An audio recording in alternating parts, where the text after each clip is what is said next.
Assalamualaikum warahmatullahi wabarakatuh. Selamat pagi Pak Woni dan rekan-rekan sekalian yang menyaksikan video ini. Pada kesempatan kali ini kami akan menjelaskan dan mempresentasikan laporan eh, hasil akhir dari proyek akhir untuk mata kuliah Sistem Informasi Akuntansi dengan judul laporan penerapan Sistem Informasi Akuntansi pada UMKM Tuku Kebaya. Dan adapun dosen mata kuliah untuk Sistem Informasi Akuntansi adalah Bapak Dr. Woni Ahmad Ridwan SEMM, dan presentasi kali ini dan laporannya disusun oleh kami, kelompok 3 kelas AKN 3C Praktikum 2 yang beranggotakan ada Cantika, Karina, saya Quintina, dan juga ada Rahmawati. Oke, dan pada presentasi kali ini, berikut ini adalah beberapa topik yang akan kami bahas. Yang pertama ada pendahuluan, ada metode penelitian, yang ketiga ada objek penelitian, ada penerapan sistem informasi akuntansi, lalu ada enterprise resource planning, dan ada alur kegiatan operasional, serta yang terakhir ada kesimpulan. Oke, mari kita mulai dari yang pertama, yaitu pendahuluan. Jadi ini latar belakang. Jadi usaha mikro kecil dan menengah atau UMKM itu kan mempunyai peranan yang penting dalam perekonomian di Indonesia, baik dari sisi lapangan kerja yang tercipta maupun dari sisi jumlah usahanya. Sektor usaha mikro, kecil, dan menengah atau UMKM merupakan salah satu sektor penunjang roda perekonomian negara yang memiliki peran strategis. Usaha fashion merupakan salah satu bidang pada UMKM. Usaha ini banyak diminati dikarenakan pada bidang fashion berpotensi menghasilkan profit yang besar. Hal tersebut dipengaruhi oleh tren mode yang terus berganti seiring perubahan zaman, membuat bisnis ini tidak pernah jalan di tempat. Salah satu contoh usaha di bidang fashion adalah Tuku Kebaya yang merupakan sebuah butik yang menjual baju kebaya dan baju batik yang terletak di Purwokerto. Selanjutnya ada tujuan. Tujuan dari penyusunan laporan ini yang pertama adalah untuk mengetahui penerapan sistem informasi akuntansi pada UMKM Tuku Kebaya. Lalu yang kedua ada untuk mengetahui penerapan ERP pada UMKM Tuku Kebaya. Dan yang ketiga ada untuk menggambarkan alur kegiatan operasional pada UMKM Tuku Kebaya. Yang selanjutnya ada metode penelitian. Jadi metode pengumpulan datanya kami lakukan dengan cara wawancara, observasi, dan dokumentasi. Adapun waktu dan tempat penelitiannya yaitu tanggal 29 Oktober 2021 di Tuku Kebaya yang beralamat di Jalan Nyimeleng nomor 46 Arcawinangun, Purwokerto. Baik, untuk pembahasan selanjutnya mengenai tinjauan pustaka, menurut James yang dialih bahasakan oleh Dewi Fitriasari dan Denny Arnos, sistem adalah kelompok dari 2 atau lebih komponen atau subsistem yang paling berhubungan yang berfungsi dengan tujuan yang sama. Adapun definisi informasi menurut Mardi yaitu informasi adalah data yang diolah menjadi bentuk yang lebih berguna dan lebih berarti bagi yang menerimanya. Adapun pengertian dari sistem informasi merupakan kumpulan dari subsistem, baik fisik maupun non-fisik yang saling berhubungan satu sama lain dan bekerja sama secara harmonis untuk mencapai tujuan yaitu mengolah data menjadi informasi yang berguna. Pembahasan yang selanjutnya yaitu mengenai objek penelitian. Objek dalam proyek akhir ini adalah studi kasus pada UMKM Butik Tuku Kebaya di Purwokerto Timur. Visi dan misi pada Tuku Kebaya ini yang pertama visinya menjadi toko kebaya dengan kualitas yang baik dan pelayanan yang profesional, serta memiliki kredibilitas dari masa ke masa dengan ciri khas unik, serasi, harmoni, namun tetap trendy dan menjadi salah satu bagian dari tren mode fashion. Adapun misinya yaitu yang pertama menciptakan karya-karya yang kreatif, inovatif agar bisa bersaing dengan industri fashion lainnya. Yang kedua, mampu menyediakan variasi pilihan kebaya yang selalu mengikuti tren masa kini. Dan yang terakhir yaitu memberikan layanan dan produk pakaian terbaik kepada setiap pelanggannya. Berikut ini merupakan struktur organisasi pada Tuku Kebaya. Selanjutnya, pada UMKM Tuku Kebaya ini memiliki beberapa bagian dalam kegiatan operasionalnya. Bagian-bagian tersebut mendapatkan tugas dan wewenang masing-masing dalam sistem yang terjadi pada UMKM Tuku Kebaya ini. Berikut adalah tabel beberapa bagian dari kegiatan operasional pada UMKM Tuku Kebaya.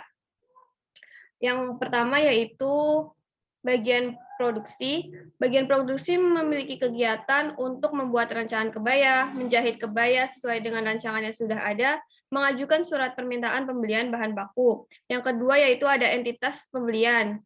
Memiliki kegiatan menerima surat permintaan pembelian bahan baku, membuat surat order pembelian, melakukan pembelian bahan baku ke pemasok, melakukan pengawasan atas penerimaan bahan baku dari pemasok, dan menyerahkan kwitansi atas pembelian ke bagian keuangan.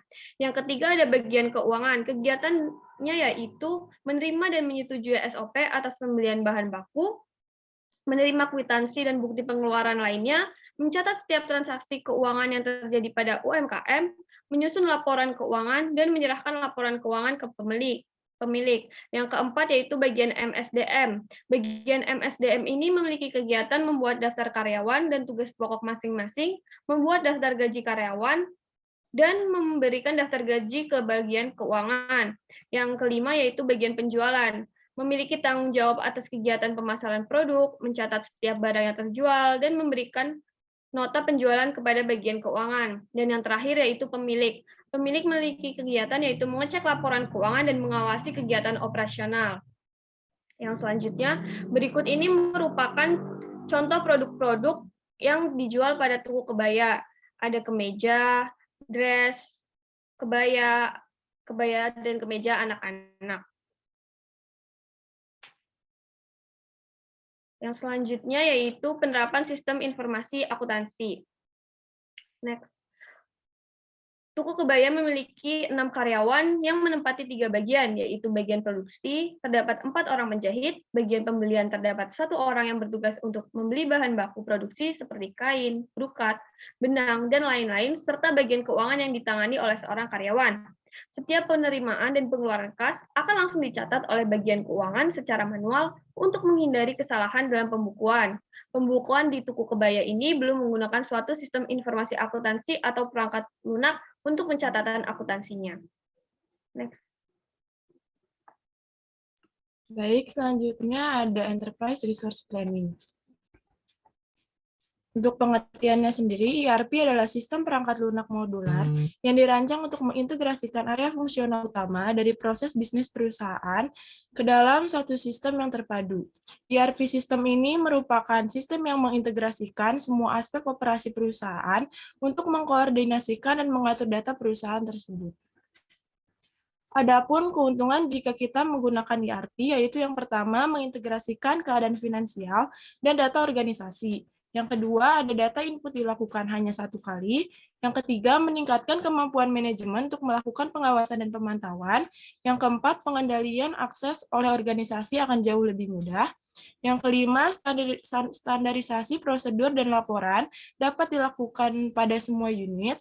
Dan yang terakhir, peningkatan layanan konsumen karena data tersedia secara real-time. Di samping keuntungannya, ada pun kerugian jika kita menggunakan ERP, yaitu yang pertama biayanya tinggi, yang kedua waktu implementasi yang lama, yang ketiga mengubah proses bisnis, yang keempat rumit, dan yang terakhir kemungkinan adanya resistensi. Baik, berikut ini merupakan ERP pada UMKM Tuku Kebaya. ERP menggunakan dashboard yang akan mempermudah pemilik UMKM untuk melihat data real-time yang dihimpun dari proses bisnis di seluruh departemen. Cara kerja dari ERP ini yaitu memungkinkan data dari berbagai departemen atau bagian sehingga dapat dibagikan dan diakses oleh semua orang dan semua bagian pada UMKM tersebut. ERP ini tidak hanya menyederhanakan proses dan mengurangi waktu kerja, tetapi juga membuat UMKM ini memiliki keunggulan yang kompetitif. Pada ERP ini diawali dari bagian pembelian. Bagian pembelian ini di mana terjadinya proses pembelian bahan baku yang dibutuhkan pada UMKM Tuku Kebaya.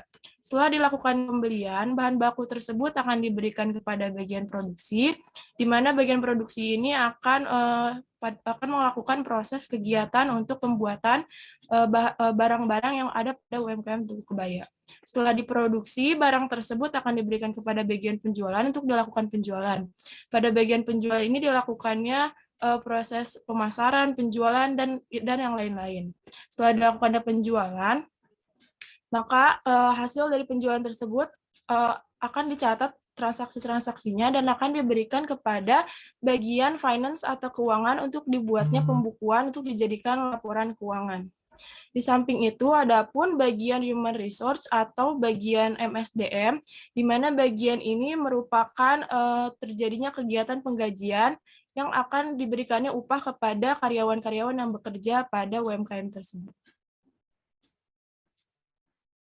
Baik, selanjutnya ada alur kegiatan operasional. Untuk kegiatan operasional toko kebaya ini dijalankan oleh 5 entitas, yaitu bagian pembelian, bagian produksi, bagian penjualan, bagian keuangan, dan bagian MSDM. Pada alur kegiatan operasional ini akan dibahas menggunakan Visual Table of Contents dan DFD. Pengertian DFD, menurut Rosa ASM Salahuddin 2016, DFD atau dalam bahasa Indonesia menjadi diagram alir data adalah representasi grafik yang menggambarkan aliran informasi dan transformasi informasi yang diaplikasikan sebagai data yang mengalir dari masukan berupa input dan keluaran berupa output. Tahapan DFD. Yang pertama ini kita membuat DFD level 0 atau konteks diagram dengan menggambarkan sistem yang akan dibuat sebagai suatu entitas tunggal yang berinteraksi dengan orang maupun sistem lain. Yang kedua, membuat DFD level 1 dengan menggambarkan modul-modul yang ada dalam sistem yang akan dikembangkan. Yang ketiga, membuat DFD level 2 dengan menggambarkan modul-modul yang di breakdown lebih detail dari DFD level 1. Dan yang terakhir ini membuat DFD level 3 dan seterusnya yang merupakan breakdown dari modul pada DFD level di atasnya. Selanjutnya ada alur kegiatan sistem pembelian. Pada alur sistem pembelian bahan baku ini ada 3 tahapan. Yang pertama input, proses, dan output. Untuk input ini terjadi pemrosesan di mana ada 3 kegiatan. Yang pertama mengecek stok bahan baku, yang kedua input permintaan pembelian yang terdiri dari 2 kegiatan yaitu membuat SOP dan menyetujui SOP. Dan yang terakhir menerima bukti kwitansi. Untuk tahapan proses, adanya penutupan dengan kegiatan pembukuan yang terdiri dari memasukkan nilai kas yang keluar dan juga menyimpan bukti kwitansi. Dan tahapan yang terakhir ini output, yaitu laporan dengan cara membuat laporan keuangan. Selanjutnya ada DFD level 0. Diagram 0 2.1 pemrosesan data, di mana entitas produksi ini membuat SPP yang kemudian diinput dan adanya keluaran berupa SOP atau surat order pembelian yang akan dilakukan pada kegiatan pembelian. Untuk diagram 0 2.2 penutupan transaksi ini diawali dengan entitas produksi yang membuat SPP yang kemudian diproses untuk ditutup menjadi laporan pembelian yang akan dilakukan pada pelaporan. Selanjutnya ada DFD level 1 yang diawali dari bagian produksi yang membuat SPP yang kemudian diproses dan bagian pembelian yang membuat SOP. Setelah itu SOP tersebut diberikan kepada entitas bagian keuangan, lalu terjadi kegiatan pembelian yang kemudian adanya proses penutupan yang dari bukti transaksi. Lalu bukti transaksi tersebut diproses untuk pembuatan laporan pembelian. Selanjutnya ada DFD level 2, diawali dari entitas produksi dengan melihat catatan daftar bahan baku, kemudian diproses untuk membuat SPP, dan SPP tersebut diserahkan kepada entitas pembelian. Lalu entitas pembelian itu menyetujui SPP tersebut dan diproses untuk membuat SOP. Lalu adanya keluaran berupa SOP ini diserahkan kepada entitas keuangan. Setelah SOP tersebut disetujui, diproses untuk pengeluaran kas, dan uang tunai beserta SOP diserahkan kepada entitas pembelian. Lalu entitas pembelian melakukan proses kegiatan pembelian dengan menyerahkan uang tunai dan SOP. Setelah terjadinya kegiatan pembelian, entitas pembelian menghasilkan persediaan bahan baku yang diserahkan kepada entitas produksi dan kwitansi yang diserahkan kepada entitas keuangan untuk diproses pada pembuatan laporan keuangan yang akan diserahkan kepada pemilik. Yang selanjutnya ada alur kegiatan sistem produksi. Yang pertama di sini ada visual table of contents-nya. Jadi ada terdiri dari 3 bagian. Inputnya untuk sistem produksi ini menerima pesanan. Lalu untuk prosesnya ada membuat rancangan kebaya dan menjahit kebayanya. Lalu sebagai output yaitu kebaya jadi atau kebaya yang siap dijual. Lalu untuk DFD level 0, diagram 02.1 untuk pemrosesan data.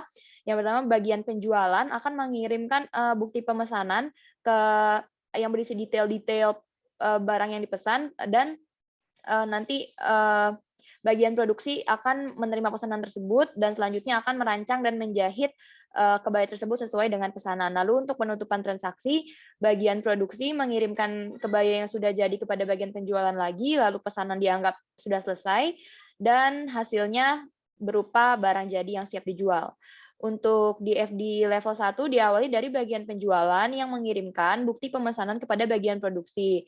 Selanjutnya, bagian produksi akan menerima pesanan tersebut. Lalu setelah itu akan mulai merancang kebaya tersebut. Untuk selanjutnya adalah proses penjahitan kebaya.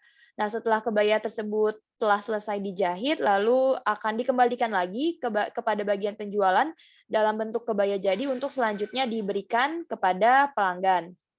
Untuk di FD level 2, diawali dari bagian penjualan yang mengirimkan pesanan, daftar pesanan ke bagian produksi, lalu bagian produksi ini menerima daftar rincian pesanan tersebut, lalu mereka menginput data pesanannya untuk selanjutnya merancang kebaya tersebut, lalu yang 2.2 ini ada penjahitan kebayanya, dan juga sebelum diserahkan kepada bagian penjualan, nantinya kebaya ini harus melalui proses quality checking dulu dari bagian produksi untuk memastikan apakah kebaya ada yang salah atau ada yang masih kurang sesuai pesanan.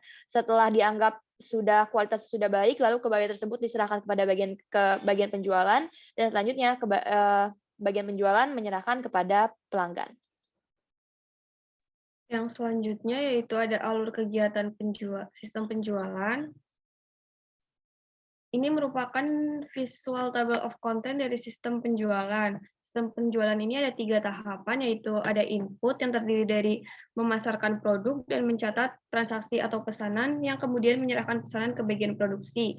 Pada prosesnya terdiri dari menerima barang atau pesanan dan melakukan pembukuan yang membuat nota penjualan. Dan yang terakhir yaitu output. Di sini pada sistem penjualan akan membuat laporan penjualan. Yang selanjutnya ada di FD level 0. Pada diagram 0 pemrosesan data ini, entitas penjualan akan mencatat pesanan dari pelanggan, dan data tersebut akan diinput dan diserahkan ke entitas produksi yang nantinya akan dibuatkan barang atau produk sesuai dengan pesanan. Yang kedua ini diagram 0 penutupan transaksi. Entitas penjualan menerima barang dari entitas produksi, kemudian setelah terjadinya transaksi akan menyerahkan barang tersebut kepada konsumen dan menghasilkan output berupa nota penjualan. Yang selanjutnya ada di FD level 1. Pada di FD level 1 ini diawali dari entitas penjualan, mencatat pesanan dari konsumen, kemudian diinput dan data pesanan tersebut diserahkan ke entitas produksi. Data tersebut diproses oleh entitas produksi untuk dibuatkan suatu barang atau produk dan diserahkan kembali ke entitas penjualan. Entitas penjualan kemudian menyerahkan barang kepada konsumen beserta dengan nota penjualan sebagai penutup. Selain itu, nota penjualan oleh entitas penjualan juga diproses dan diserahkan ke entitas keuangan untuk dibuat laporan keuangan. Yang selanjutnya ada di FD level 2.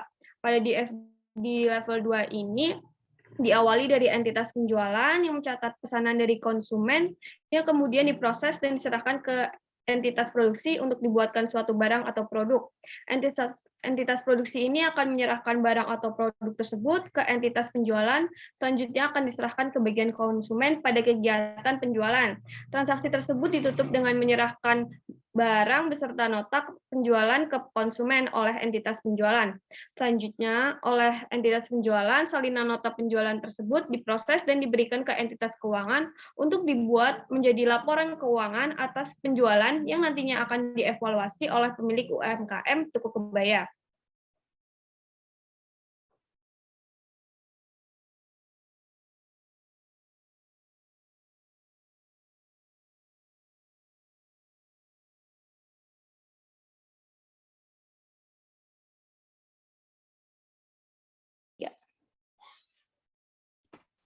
Yang selanjutnya ada alur kegiatan sistem penggajian. Yang pertama ada visual table of contents dari sistem penggajian. Pada sistem penggajian ini terbagi menjadi 3 tahapan, yaitu input, proses, dan juga output. Pada tahapan input terdapat 2 kegiatan, yaitu entitas MSDM menginput data jumlah karyawan yang bekerja pada UMKM Tuku Kebaya, dan menginput data absensi atau daftar hadir karyawan pada UMKM Tuku Kebaya.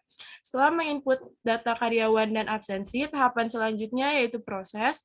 Pada tahapan proses ini, entitas keuangan melakukan perhitungan gaji dan proses penggajian yang akan diterima oleh karyawan, yang akan disesuaikan dengan absensi atau kehadiran karyawan di setiap bulannya. Tidak lupa juga melakukan proses pembukuan untuk dibuatnya suatu laporan. Tahapan yang terakhir yaitu output atau keluaran dari sistem penggajian. Terdapat 3 laporan yang menjadi output dari sistem penggajian ini, yaitu laporan karyawan, laporan absensi, dan laporan penggajian. Yang selanjutnya ada di FD level 0. Yang pertama ada diagram 0 dari pemrosesan data. Pada diagram ini dijelaskan bahwa entitas keuangan memeriksa laporan karyawan dan laporan absensi yang telah dibuat oleh entitas MSDM yang kemudian diinput dan menghasilkan output berupa uang dan slip gaji yang nantinya akan diproses dalam kegiatan penggajian dan akan diterima oleh para karyawan. Yang selanjutnya ada diagram 0 penutupan transaksi. Pada bagian ini bahwa entitas keuangan membuat slip gaji yang kemudian akan ditutup dan menghasilkan output berupa laporan penggajian yang nantinya akan diproses dalam kegiatan pelaporan. Yang selanjutnya ada di FD level 1. Pada sistem penggajian ini diawali dari entitas MSDM yang melakukan penginputan data berupa laporan jumlah karyawan dan laporan absensi.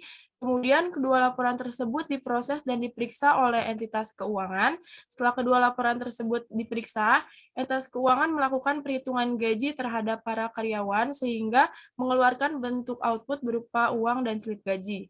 Terdapat 2 slip gaji yang dibuat oleh entitas keuangan. Slip gaji yang pertama diberikan kepada entitas MSDM beserta uang agar dapat diproses dan diberikan lebih lanjut kepada para karyawan. Sedangkan slip gaji lainnya dibuat untuk arsip entitas keuangan sebagai pendukung proses dibuatnya laporan penggajian. Dan yang terakhir ada di FD level 2. Pada di FD ini diawali dari entitas MSDM yang melakukan input data karyawan dan input data absensi yang kemudian diterima dan diperiksa oleh entitas keuangan. Atas laporan data karyawan dan laporan absensi tersebut, entitas keuangan melakukan perhitungan penggajian yang kemudian memberikan sejumlah uang beserta slip gaji kepada entitas MSDM. Setelah menerima uang dan slip gaji, entitas MSDM kemudian melakukan kegiatan penggajian dengan memberikan uang beserta slip gaji kepada para karyawan UMKM. Di sisi lain, entitas keuangan juga mengarsipkan slip gaji karyawan agar dapat melakukan kegiatan pembukuan. Setelah entitas keuangan melakukan pencatatan atau pembukuan atas transaksi, entitas keuangan juga membuat laporan keuangan yaitu berupa laporan penggajian yang nantinya akan diproses dan sebagai pendukung dibuatnya laporan keuangan. Selanjutnya ada alur kegiatan sistem akuntansi. Untuk visual table of contents-nya ini, pada sistem akuntansi ini ada 3 tahapan. Yang pertama input, proses, dan output. Untuk input ini, dalam pemrosesan dan pencatatan ini ada 2 kegiatan, yaitu menerima laporan entitas, yang kedua menjurnal khusus. Untuk proses ini adanya pembukuan, yang pertama kegiatannya ini membuat buku besar. Untuk tahapan yang ketiga ini output, yaitu laporan dengan kegiatan membuat laporan keuangan. Selanjutnya ada di FD level 0. Untuk diagram 0.2.1 pemrosesan data ini, entitas keuangan menerima laporan dari berbagai entitas, yaitu entitas pembelian, entitas penjualan, dan entitas penggajian berupa laporan pembelian, laporan penjualan, dan laporan penggajian yang kemudian diproses input, lalu adanya hasil keluaran berupa jurnal khusus dalam kegiatan penjurnalan. Selanjutnya ada diagram 0.2.2 pembukuan, di mana entitas keuangan ini menerima laporan dari berbagai entitas yang kemudian diproses pembukuan yang akan dijadikan sebagai laporan keuangan dalam kegiatan pelaporan. Selanjutnya ada di FD level 1, di mana entitas pembelian, entitas penjualan, dan entitas penggajian ini memberikan masing-masing laporannya kepada entitas keuangan yang kemudian diproses datanya untuk dijadikan sebagai hasil output jurnal khusus. Kemudian entitas keuangan ini melakukan proses pembukuan menjadi buku besar, dan selanjutnya adanya proses laporan dengan cara membuat laporan keuangan. Selanjutnya ada di FD level 2, di mana entitas pembelian, entitas penjualan, dan entitas penggajian ini memberikan laporan pembelian, laporan penjualan, dan penggajian untuk diterima pada entitas keuangan. Kemudian entitas keuangan ini diproses untuk membuat jurnal khusus, dan output jurnal khusus tersebut diproses untuk membuat buku besar. Setelah itu output dari buku besar ini diproses untuk membuat laporan, dan laporan tersebut akan diserahkan kepada pemilik untuk dievaluasi dan diarsip pada UMKM Tuku Kebaya. Baik, selanjutnya ada kesimpulan. Kesimpulan yang pertama yaitu penerapan sistem informasi akuntansi pada UMKM Tugu Kebaya sudah diterapkan dengan baik. Yang kedua, penerapan ERP pada UMKM Tugu Kebaya sangat membantu dalam kegiatan operasionalnya. Karena seluruh kegiatan dapat berjalan dengan terstruktur dan sesuai dengan sistem yang ada pada UMKM. Dengan demikian, ERP ini dapat menyatukan semua bagian dalam satu sumber. Dan yang terakhir, alur kegiatan operasional pada UMKM Tugu Kebaya sudah baik karena setiap entitas memiliki tugas masing-masing sesuai dengan tanggung jawabnya. Baik, demikianlah presentasi dari kelompok kami terkait dengan penerapan sistem informasi akuntansi, sistem akuntansi pada UMKM Tugu Kebaya di Purwokerto. Terima kasih atas perhatiannya, terima kasih telah menyaksikan video ini. Semoga apa yang kami sampaikan dapat bermanfaat. Sekian dari kami, wassalamualaikum warahmatullahi wabarakatuh.